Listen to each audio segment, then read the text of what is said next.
I will now call to the podium a distinguished American, a man who is, in fact, someone who has the right stuff, which includes a doctorate in aeronautics and astronautics from MIT, selection to the NASA Apollo program, selection to a NASA Apollo program moon mission, selection to a NASA Apollo moon mission egress from the capsule on the moon, returning to our world to write several books, found the Institute of Nomadic Sciences, develop a number of scientific exploration initiatives. A man who's received far more awards than I could possibly list here, but which do include the Presidential Medal of Freedom nomination for the Nobel Peace Prize in a number of honorary doctorates. And he has some things to say to you this morning. I would like him to come forward now. Dr. Mitchell.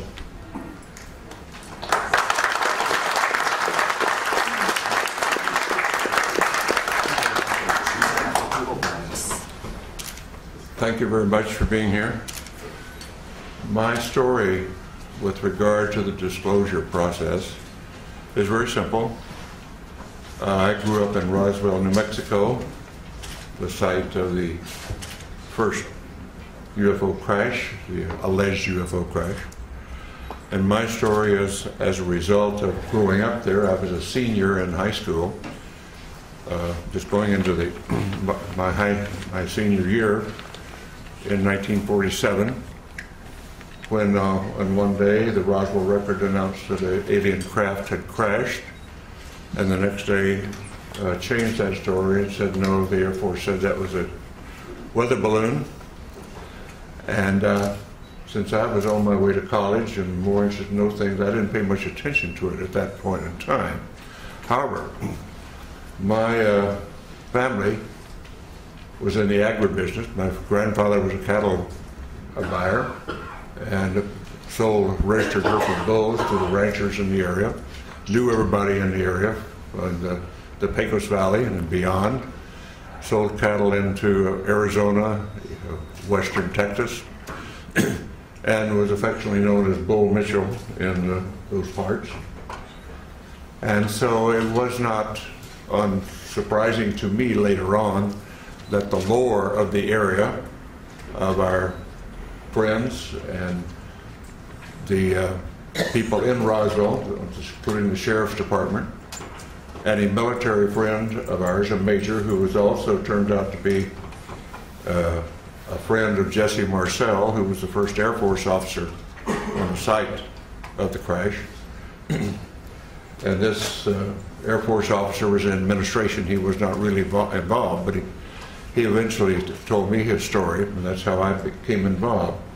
So after my Apollo flight, I did very little. I knew nothing but the lore of the region up until that point. But after my Apollo flight, when I was back in the area and visiting relatives and friends, some of the people in the area who had been involved, what I call the old-timers, who were involved in the 1940s, 1947, and subsequent with the Roswell crash, and people like in the Sheriff's Department who had been to the crash site and were supervising traffic.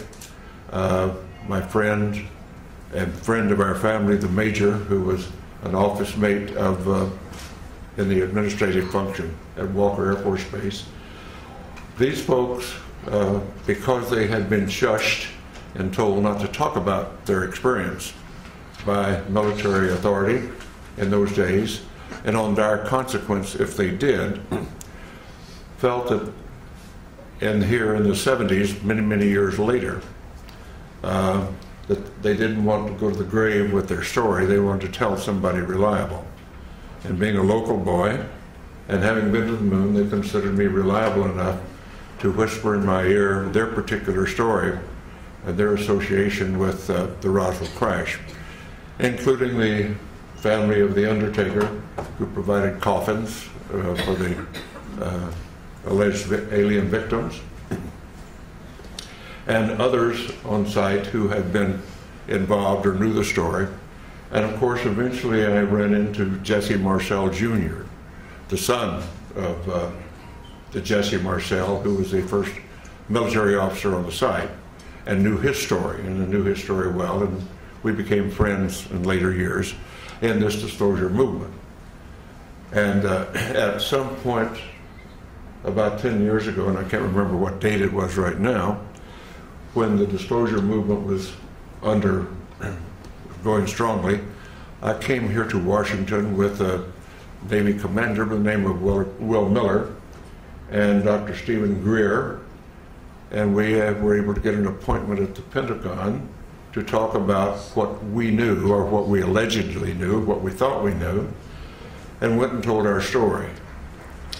And the powers that be at the Intelligence Committee of the Joint Chiefs of Staff listened to our story and said, the Admiral said, well, I don't know that story. I don't know that that's true, but I will find out. So we departed, went on our way, and subsequently learned through Dr. Greer and through Will Miller, and that those stories had been confirmed, and that the Admiral had been denied access when he tried to get into the inner workings of that process. And we had confirmation of that, although that Admiral now denies the fact that this is the fact. So my story is essentially that.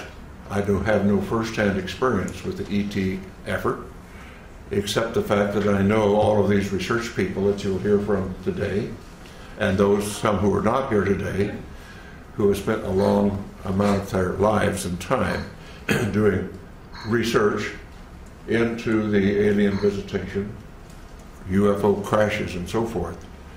And I urge that those who are doubtful read the books, read the lore, and start to understand what has really been going on, because there is no doubt we are being visited. And as a person who is a part of the first generation of being a spacefarer of our civilization and having gone to the moon, and realizing that I do, and many of us do now, that have seen the Hubble pictures from space, the universe that we live in is much more wondrous, exciting, complex, and far-reaching than we were ever able to know up to this point in time. And the fact we have wondered, were we alone in the universe forever? Only in our period do we really have evidence, no, we're not alone. We are just one planet with intelligent life on it, and probably it is time, now that we are spacefarers on our planet, that we get active, because we're really universal beings. And in the long stretch of things, if we think about it in the longest possible range, we realize, and I realize this from my studies in astronomy and astrophysics, our sun will burn out in due course, and we have to be off this planet if our species is to survive. So anybody, any species, any planet that is on around the mainstream star like ours is, only has a finite amount of time on that star before it burns out. And so our destiny, in my opinion, and we might as well get started with it, is become a part of the planetary community of nations, of planets, just like when we were much newer on this planet, and we found tribes over in the next valley or across the next mountains, and we started forming communities then and reaching out beyond ourselves. At this point in human history on this planet, we're now starting, and ready should be, to reach out beyond our planet and beyond our solar system to find out what is really going on out there. And the 20th and 21st century that we now live in, the beginning of the Industrial Revolution really didn't take off until the 19th century. And I tell the story to some of my younger audiences, particularly in schools, that my great-grandparents went across from South Georgia to West Texas in a covered wagon at the end of the Civil War in the 1870s. My family, my father's generation, was involved with going off the planet in aircraft. And less than 100 years later, I went to the moon. So from covered wagons to going to the moon in less than 100 years is a history of the development of our civilization in not our lifetime, but a couple of generations. And so it's time to start thinking in those terms. And particularly since now, in the 20th and 21st century, we suddenly find that due to our expertise and our genius in science and technology, we have exploded our population from under 2 billion at the beginning of the 20th century to over 6.5 billion at this point. And our consumption patterns are clearly indicating that we are utilizing our non-renewable resources at an unacceptable rate, a non-sustainable rate. So we've got a lot of thinking to do about what being an advanced civilization really means. But let's put all that aside for a moment, because we're here to talk about disclosure. And what I am suggesting is it is now time to put away this embargo of truth about the alien presence. And I call upon our government to open up, like other governments have, and you will hear about that this morning, like the Belgians have, the French have, the Brazilians have, the Argentines, the Mexicans have all released their files. It's about time now that we do the same thing and become a part of this planetary community that is now trying to take our proper role as spacefaring civilization. Thank you very much for your attention.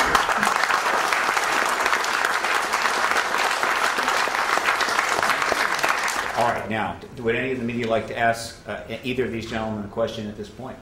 Any of the reporters? Yeah. Alan? Can you tell us, Dr. Mitchell, exactly what the locals of Roswell told you, if you could remember specifics? On the mic. Yeah. The essence was that the Roswell event was an alien craft, that it was not of this planet.